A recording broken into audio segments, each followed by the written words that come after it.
But no, I get a chance to kind of just say again some of the framework again about why, right? Why are we here? What are the things we're working through?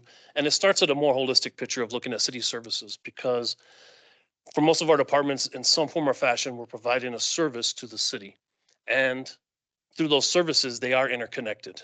They have cause and effect that ripples through. So whether you're talking about the fire department and their connection with water services, or water services and how we impact housing, the workload that we put on our engineering section as they help us to complete some of our projects, they are interconnected, all held together by council's position, right, to lead and guide us through those directions and the policies, ultimately to achieve a goal that of a quality of life for us all in Flagstaff. A little bit again about us: 4 treatment plants, 2 drinking water, 2 water reclamation facilities, really over 16 storage tanks storing water throughout our city, 30 drinking water wells, deep water drinking water wells delivering water into our system. We currently maintain almost 450 miles of water distribution and almost 300 miles of sewer collection system, on and on. In addition, I would say our industry is a very highly regulated industry.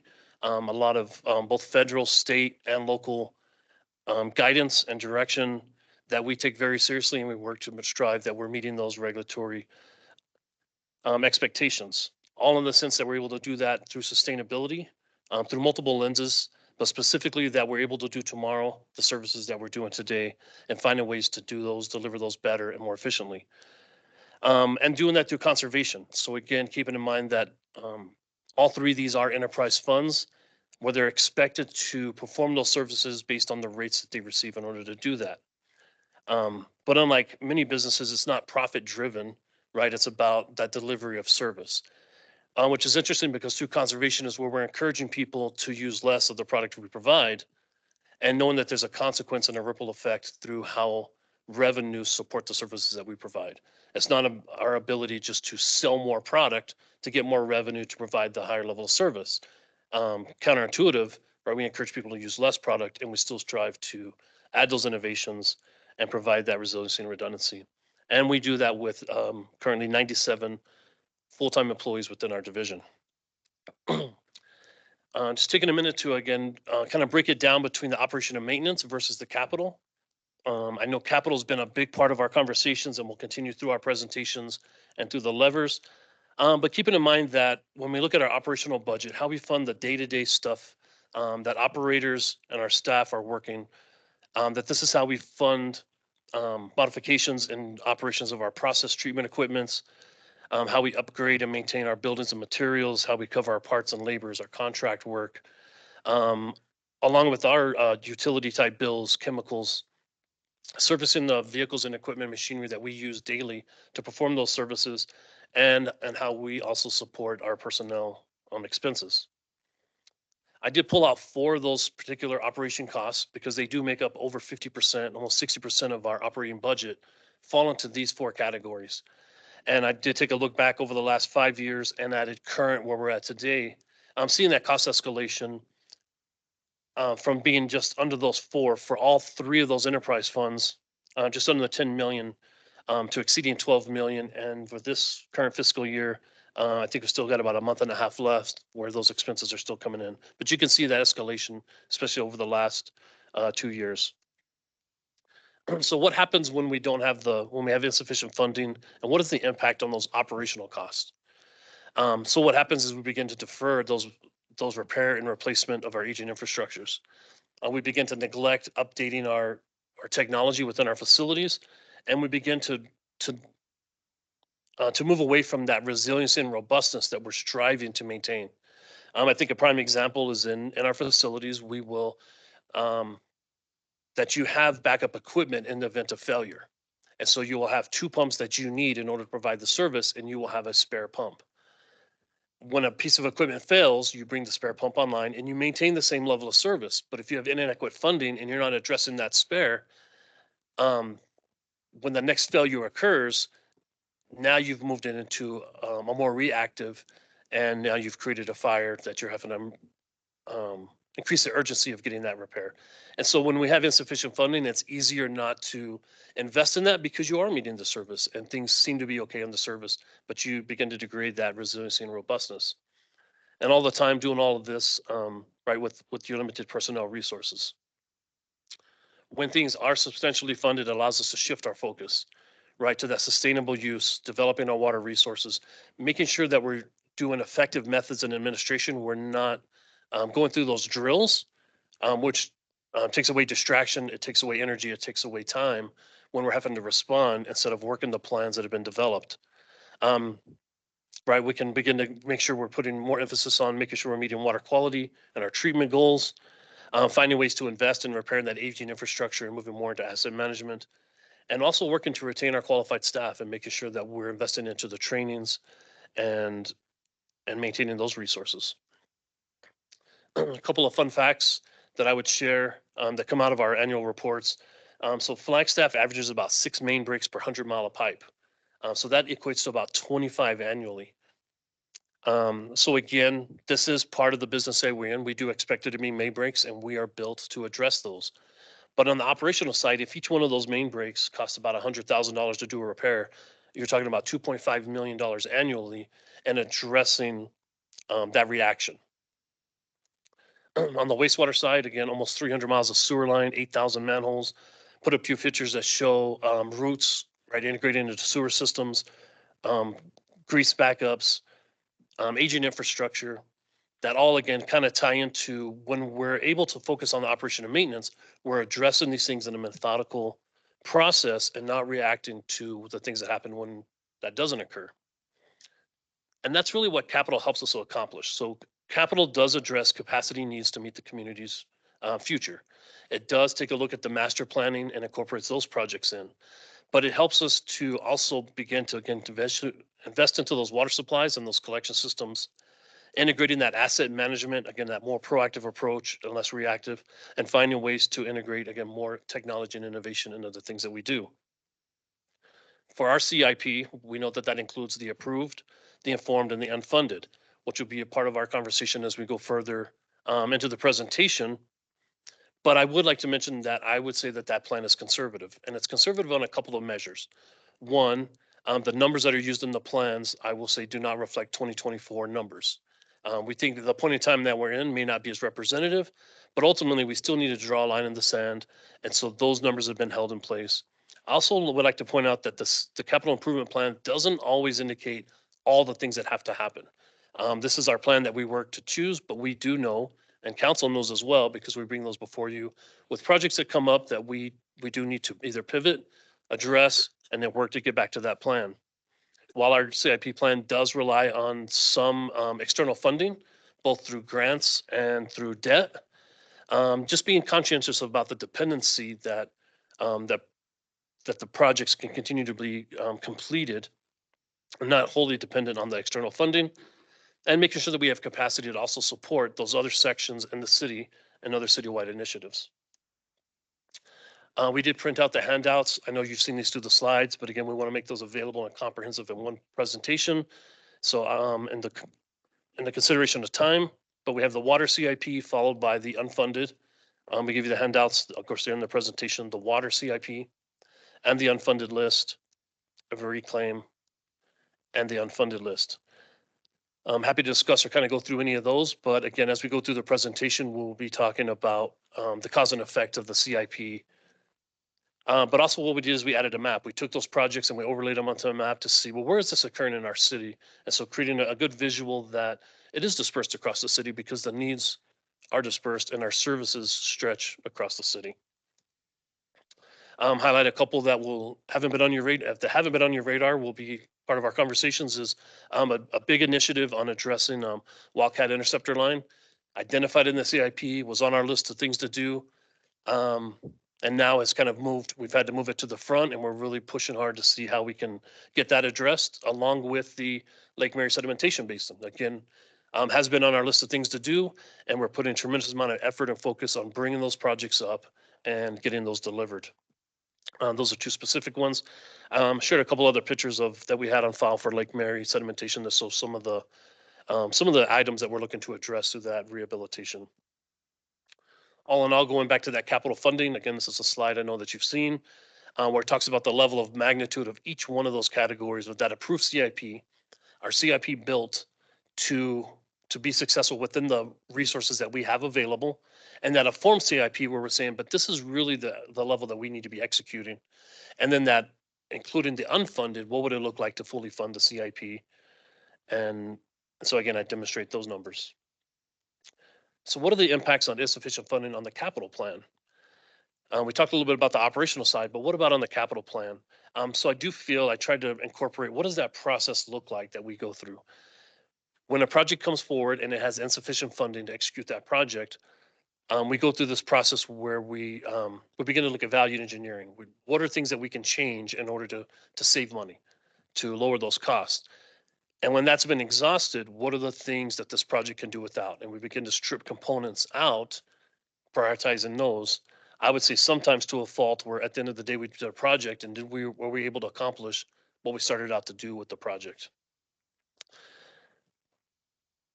If we're not able to remove enough of the components to bring that into budget, then we go through this reprioritization where we look at other projects that may have partial or full funding that we're saying do not need to occur before this project. And what we do is we begin to borrow money from that future project to fund the one that we're doing today. So that reduces funding for other projects and potentially could move the project to the unfunded, which is the third point. It does move to the unfunded where now it's still something that we plan to do, still something that should happen, but we've needed that money. We've had to reprioritize it to do the things that that we're working on today. Um, the intent was just to again go over our background, those objectives of the rate study. We asked Stantec to build a financial model, process through a cost of service study, review that rate structure, and adjust the rates and fees. And we've been working through that process as we go. The last rate study was completed in 2015, and the last rate effect from that study went into effect in 2020. We began discussions on this in September of 23, and we're here today and looking to move all the way in through June and into July with the recommendation that we can get this rate approved and in effect September 1st is the plan that we're working. Those priorities, it goes back to making sure that we have high quality water, that we develop reliable resources. We do address our infrastructure needs, that we use reclaimed water to offset our water demands, and that we're constantly fulfilling our regulatory requirements as is expected. As we begin to transition over to Stantec, they'll be going through, again, these will be what I call the levers. I've referred to them, but really what they are, the model assumptions. I know you've seen this slide in addition, but again, highlighting what those assumptions are, and it'll be part of our continued dialogue tonight and ongoing. We did take a look at some of those as the assumptions are being developed. We come back and we look because there are different lenses. That's why they're assumptions. There's different models, different opinions and discussions that we will have. But internally, I wanted to take a look to see how do we measure against those assumptions. So one that we will talk about is growth. And again, you may be heard to say it, but I took a look at how many new meters are we installing, which has been about 200 meters a year, which does equate to like pretty close to that 1% growth in accounts that we're seeing. As far as inflation, the cost model is using a 3.5% escalator, a 6% for chemical, electrical, and maintenance. But overall, you can see that that's been closer to 29% cost escalations over the last 2 years, while the model is taking a more conservative approach and saying, how do we normalize that? We're not going to run the model at these at this peak in what we're saying in inflation, but knowing that, expecting that that is going to normalize and taking a more conservative approach. The rate priorities, we worked through those discussions about having a stable revenue, making sure that we integrate conservation into our rate structures. The administrative burden, is this something that we can implement, and how can we communicate that in a clear and effective way of what your rates look like and what do they pay for? Making sure there's proportionality between those classes through the cost of service, and all the time looking through that lens of affordability. Again, I know you've seen these proposed rates. Again, we want to include them into the package, but we'll continue to work through those as we move the levers for both water, sewer, and reclaim. We also had discussions over the capacity fees. A lot of discussion around using load-ins, using actual flows, but also included the proposed, where we're at today, proposed for council's consideration. And then those miscellaneous fees, where again, it seemed like I was coming back again on what it is that we charge. I tried to communicate then, and I'll reemphasize now, the importance of being that granular on your fees, because when you apply the cost of the service to the people using the service, you minimize the impact of the ratepayer through that monthly bill. Specifically, some that we identified, like the mud sump, the haulers that are hauling mud, scavenger waste, your grease. Um, when those fees are proportional, they cover the cost to provide that service, and it minimizes the impact on that municipal bill that goes out every month. Again, highlighting the rate calculator, which Sarah did a good job of going over. We appreciate the feedback, continuing to work to develop that out. We'll get the instructional video and continue to work with our groups. We are available. We do help people also work through that to understand what the impact is to them specifically. Again, we use examples. When you can't use the rate calculator, we make assumptions. Again, assuming a 3/4 inch meter, assuming they use 4,577 gallons a month, what would that look like? We include those examples in for year 1 through 5. Again, the presentations, these are also good reference points for us to just come back to a, when we get too far into the granular, that we can come back to look at through a different lens. And we did the same for the commercial. And those are also included in your packet. So through this process that we've been doing, I think 9 months, right, that we've been painstakingly working through step by step. But I just want to take a minute to frame what have we really, what has council been able to accomplish through your feedback and direction? How are we minimizing the impact to the ratepayer through this cost service? So these are the ones that I highlighted. So one that's utilizing the actual flow versus design flow was the direction given by council, and that minimized the capacity fees increased to new development. Council direction to add solids loading component to those capacity fees also minimize the impact to those new developments and align costs more of those producing the higher solids. Again, making sure there's proportionality between the classes. Council's direction also reduced the revenue recovered by the water base fee from 29% to 25, from 29 to 25%, which I say empowers that end user to control what their bill looks like. Under council's direction, we also have a 90% execution rate on the O&M, a realization that we are expected to work within budget. And so right now the model assumes the need for the operating budget, 90% of that will be recovered from rates, and that we will work within that budget.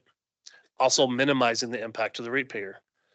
There was adjustments made to the residential tier rates, which reduced bills for those smart water customers, both in tier 1 and tier 2. Council's direction also consolidated some customer classes that made the structure simpler to understand, and it also reduced the rate or minimized the impact to some more specific customer classes. And they also adjusted the miscellaneous fees, as I alluded to, that requires those revenues to be recovered by the people providing the service. So again, I feel like a pretty extensive checklist of where through each step of the process, I feel council has looked through a lens of that affordability, saying, well, say we have a couple of options. What is the affordability and how can we minimize the impact to the end user? And so I just wanted to highlight a couple of those as well. Another handout that we had, we are getting to some of the questions. But one of the questions is a general timeline of when we're expecting things to start. I would say that is our capital improvements plan. So when you look at the year that's going to occur, that's when the funding begins, either at design or construction. And then the multiple years that it's funded would identify our current plan of how long the project will occur. I will say in our CIP, we do have several programs that you will see that are typically funded at the same amount over the course of the plan, something similar to like replacement of water meters. There's not an ending to that project. We want to invest. We're looking at a 20-year life cycle for meter replacements.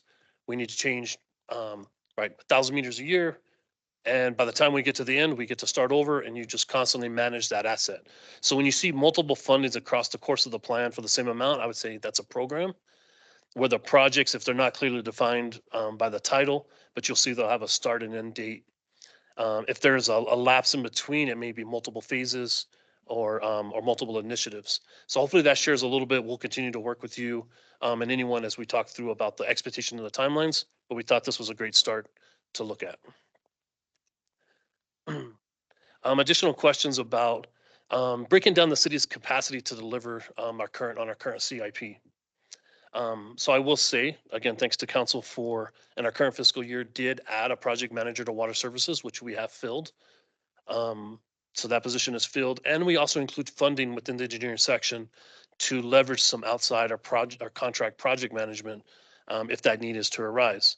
Water Services is also integrated on Monday.com as a software for managing our projects, both small, medium, and large, which really increases some accountability, but it forces us to come back um, every other week. We're meeting to go over those on the updates to make sure that we're tracking and we're on progress. And if things are stuck, why are they stuck and how do we move them? So again, looking at the way we're executing projects a little bit different. In addition, Water Services work very closely with our capital engineering group. While they do currently have several vacancies, they are working diligently to fill those. But that is another resource that we have, and those guys actually do an excellent job at delivering projects. I think Interbasin Pipeline is one that specifically comes to mind, along with looking out our best interest in some larger projects such as like um, the Beulah Road improvements, which does have a portion that they do manage those for us. And we're committed to continue to help them be successful. If there's anything we can do with their recruitment, and again, we work with them very closely. We do expect once those positions are filled that they will also gain some more capacity, and we're committed to help them do that as well. So what has been completed and what is outstanding since 2016? Very similar to the list that I printed out and hand to you. I imagine back in 2016, they also had a very extensive list. But some of the information that I could find, I was able to bring forward just to highlight like a few, but ultimately there's some initiatives. So one is about aging infrastructure. So on the water side, over the last 7 years, we have replaced over 15 miles of water pipeline, which exceeds our 2 mile per year goal. Um, on the sewer side, we've only delivered about 91% of that goal, with about 6 miles of sewer, with a goal of doing 1 mile per year. But both of those have been very well executed. I think again, consciously, when you just do the math numbers, right? Again, I think I pointed out you have 450 miles of water line, and if you replace 2 miles every year, that means the water line you're putting in only has to last 225 years before you get back to it.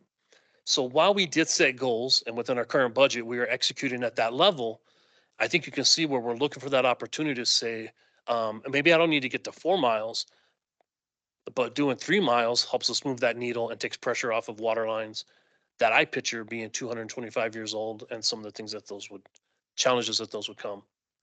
In addition, we did complete the Woody Mountain Clarifier.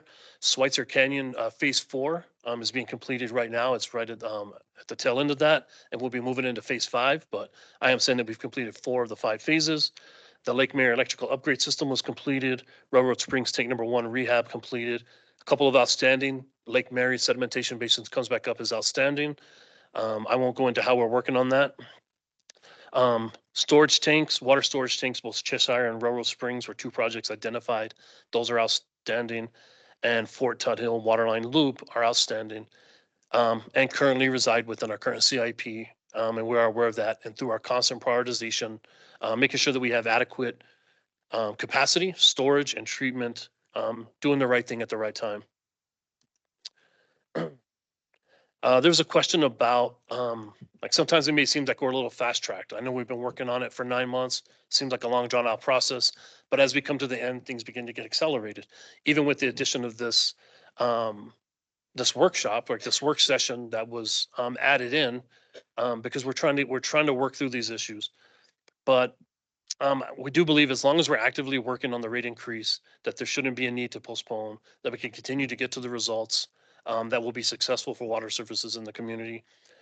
Um, if we do begin to miss some of those deadlines, we're thinking worst case scenario would be is reissuing a notice of intent to make sure that that is current at least prior to 60 days before those public hearings.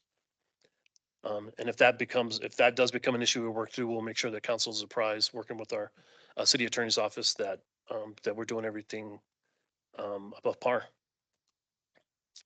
External funding sources for specific projects. Again, just keeping in mind through the rate model that the funding sources are identified in the CIP.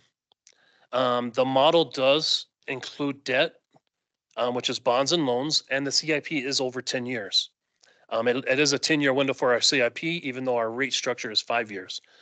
The rate model is assuming those numbers, those amount of new debt taken by each one of those enterprise funds over the duration of the 10-year plan. At this point, I would like to emphasize that there are currently projects for water and specifically wastewater that were funded through Proposition 441. That those are included in our CIP and they're not included in the funding, the revenues to recover, because those projects were handled a little bit different with Proposition 441. The revenue that recovers that debt service comes from a secondary property tax, not from water services revenues. So those amounts don't show up in our CIP. Those projects live a little bit separate, but I'm happy to talk about any of those projects. But as far as the impact on the rates, that those are different and that ultimately I would say the rate model assumes that those are done and those are complete. And it's looking at everything other than those 5 projects funded through Proposition 441. So again, there was maybe a question about, well, what would be the impact of extending the CIP timeline an additional 10 years? So that's how I read the question, because again, we're already looking at a 10-year window. So it would mean, what if we took our current CIP and we pulled it out 20 years? I think a couple of things, our CIP rate model is a 10-year plan, and the city also operates on a 10-year plan. If I pulled the CIP out 20 years, I would have to pull in, what are the other projects we're going to do in the 20 years? Again, I'm not saying it can't be done. Right now, the way we're framed and our work with Stantec was a 10-year window. I feel like I've heard Stantec talk about communities that do different planning periods.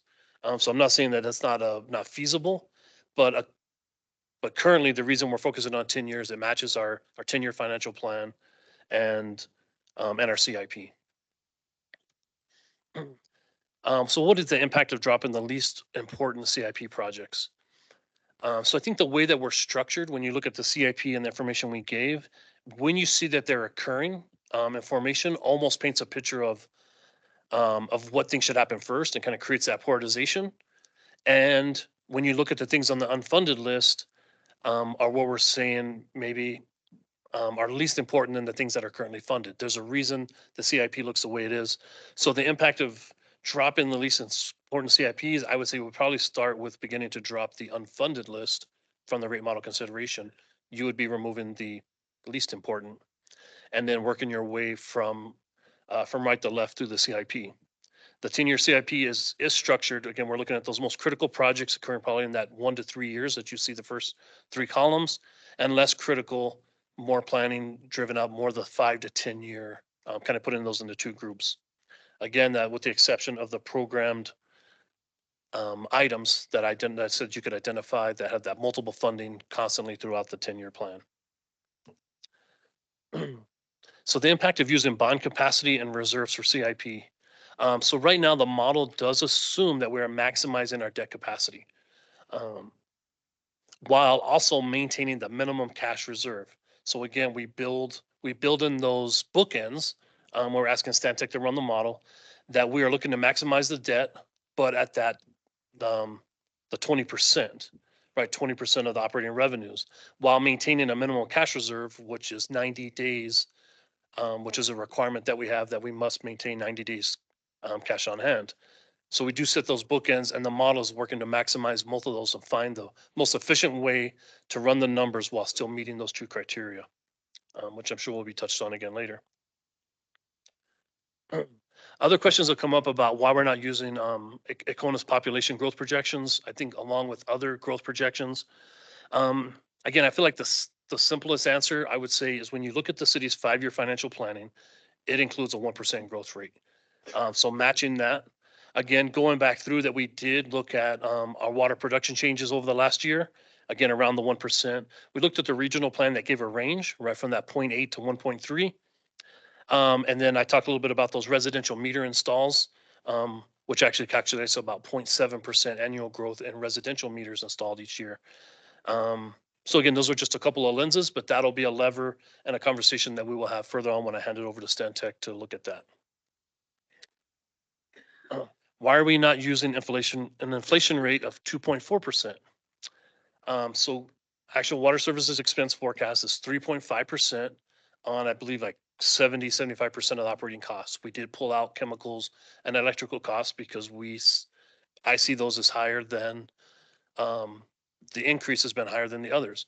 But when we look at other metrics, and the question comes up about like, well, this is not a typical time that we're living in, right? And are we setting rates based on these peaks that we're experiencing? And I would say that that's not true. Again, we took a conservative approach. While we're seeing things like plastic pipe and chemicals escalating from anywhere from 30 to 130%, we did not use 130% cost escalations, right? We did use the 3.5. When I go back to those 5-year look on those 4 largest operational items, how does that align? And again, and just those 4 or 60% operating budgets in the last 2 years, I'm seeing more of that 29% increase. While again, we're not using that number as our cost escalator, assuming 29%. Again, I feel taking a conservative approach on the 3.5. That being said, that is the lever within the model, and Stantec will be walking us through on what those different inflationary assumptions would look like in the model. So what is included in unfunded projects was a question. So those are covered in the slides and also handed out on what those are. So what in the rates is included in Red Gap Branch, right, is also a question that I hear. So over the 10-year plan, it does incorporate about $6 million of expenditures over the 10 years. That does include 4.4 million coming from cash or rate based and about 1.5 million from grants. And then there's a list of things that from the CIP that those are looking to cover. But through the plan, you'll see when those are programmed to occur and the magnitude of what amount of money we're investing to continue to secure that water and that water right. Using a hard bid versus a construction manager at risk approach for completing projects. I think my answer would be, right, that there's times where construction manager at risk is more expensive because the contractor does assume more risk. That's in their title. But I feel Water Services considers multiple factors before moving to a construction manager at risk. So I identified a couple. Lead times of equipment is one, complexity of a project. But ultimately, I think knowing that everything we do is not construction manager at risk, we try to leverage all procurement and solicitations that are appropriate for each job. Sometimes a hard bid project is the right way to go, and we do hard bid projects. We do believe sometimes a construction manager risk brings advantage and and minimizes the risk for the city, and we do apply that.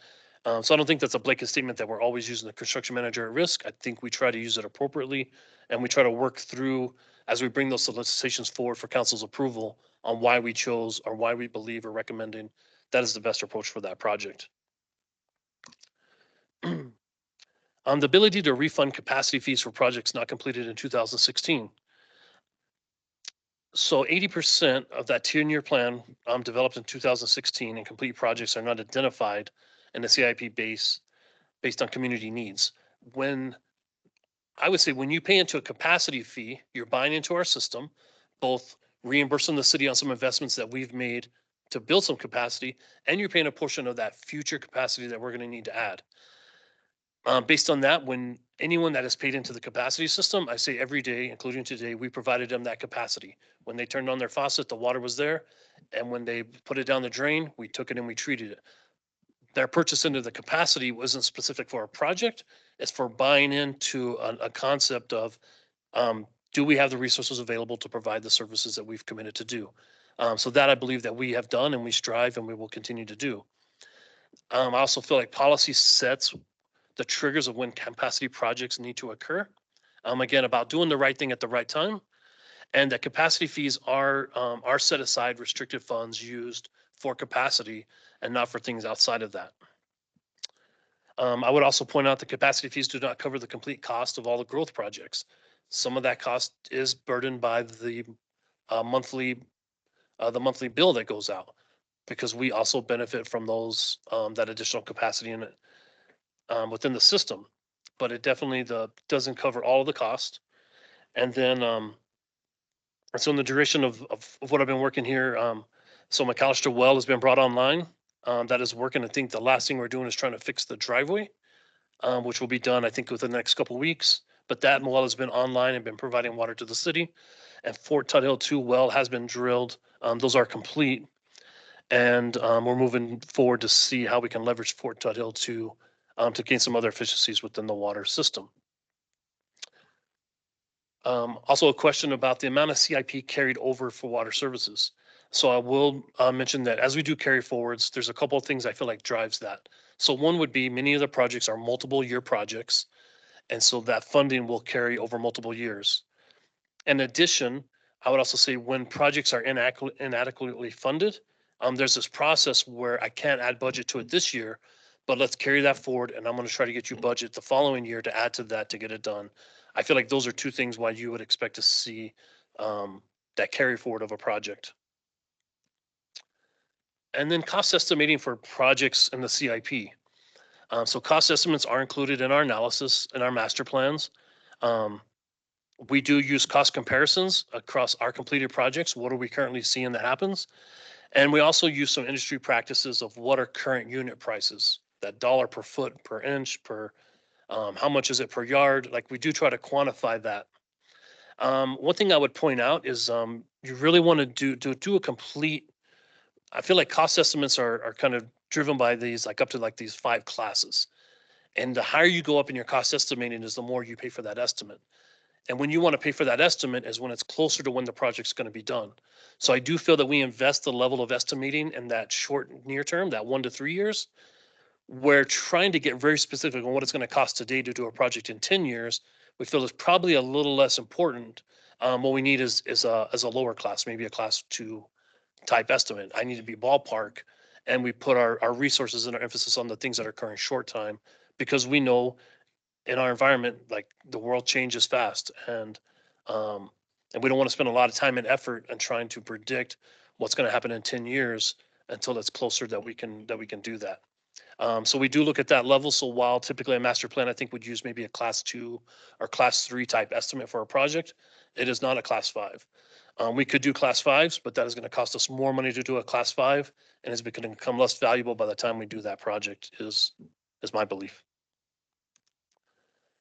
There's always questions about how we compare. I will tell you this is interesting to me because I feel in my conversations with the community is when I try to compare, right? I say, well, did you know that I'm just going to pick one of these in Avondale, and they said we don't live in Avondale. But when I come up to talk about rates, everybody wants to know how do we compare against everyone else. I try to put a couple of them together. Each rate structure is a little bit different. Um, and it does take a while to kind of parse out like how do you normalize it, but we did try to put a few more in. So we're constantly doing that evaluation.